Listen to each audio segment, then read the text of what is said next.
కుప్పం ప్రభుత్వ డిగ్రీ కళాశాలలో 78వ స్వాతంత్ర వేడుకలు ఘనంగా జరిగాయి. ఈ సందర్భంగా కళాశాల ప్రిన్సిపల్ డాక్టర్ జె లక్ష్మీనారాయణ మాట్లాడుతూ ఎంతో మంది జాతీయ నాయకుల త్యాగ ఫలితమే ఈనాడు మనం అనుభవిస్తున్న స్వతంత్ర ఫలాలు.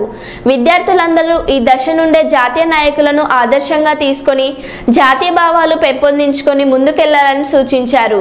కళాశాల వైస్ ప్రిన్సిపల్ నారాయణమూర్తి మాట్లాడుతూ తెల్లదొరల పాలనలో అనేక బాధలు అనుభవిస్తూ బానిసత్వంలో మగ్గిపోతున్న భారతీయులకు విముక్తి కల్పించిన మన జాతీయ నాయకులను అందరూ ఆదర్శంగా తీసుకోవాలని సూచించారు.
जय बोलो भारत माता के जय बोलो भारत माता के जय बोलो भारत माता के